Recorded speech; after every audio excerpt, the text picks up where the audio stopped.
रत्नागिरीमध्ये गेले 2 दिवस पावसाची संततधार सुरू आहे। पावसाच्या सुरुवातीला शहरातील फगर वठार इथे मंगळवारी चुकीच्या खोदाईमुळे संरक्षक भिंतीसह रस्ता खचला। 20 ते 25 फूट संरक्षक भिंत कोसळली आहे।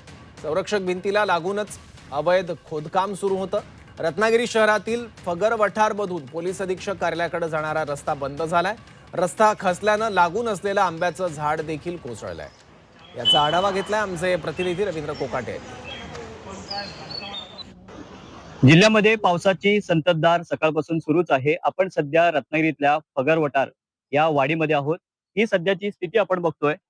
गेले 2 दिवस पडलेल्या पावसामुळे इथला जो रस्ता आहे, या वाडीला 2 ते 3 वाड्यांना जोडणारा जो रस्ता आहे तो सध्या खचलेला आहे। जवळपास 20 ते 25 फुटाची जी सुरक्षा भिंत होती, सेफ्टी वॉल होती, ही कोसळलेली आपल्याला पाहायला मिळते। आणि हाच मातीचा जो लोंढाच्या लोंढा आहे, हे खाली जी घरं दाखवलेली आहे ही घरं आहेत, या घरांवरती जाऊ शकतो। त्यामुळे या 5 घरांना धोका आहे असं प्रशासनाने सांगितलेलं आहे। सकाळी इथं प्रशासनाची जे अधिकारी आहेत ते आले होते, इथल्या माणसांना समज दिलेली आहे।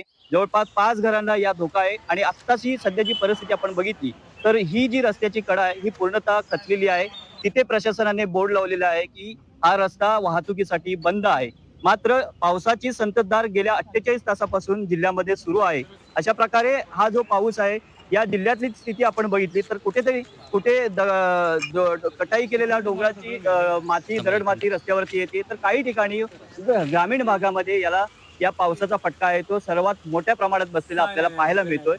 ठिकठिकाणचे जे रस्ते आहेत पाणी साचल्यामुळे पाण्याखाली गेलेले आहेत। मात्र इथे वटारवाडीमधला हा जो रस्ता आहे तो पूर्णतः खचल्यामुळे इथल्या 4 ते 5 वाड्यांचा जो जाण्या येण्याचा रहदारीचा मार्ग आहे तो सध्या बंद करण्यात आलेला आहे।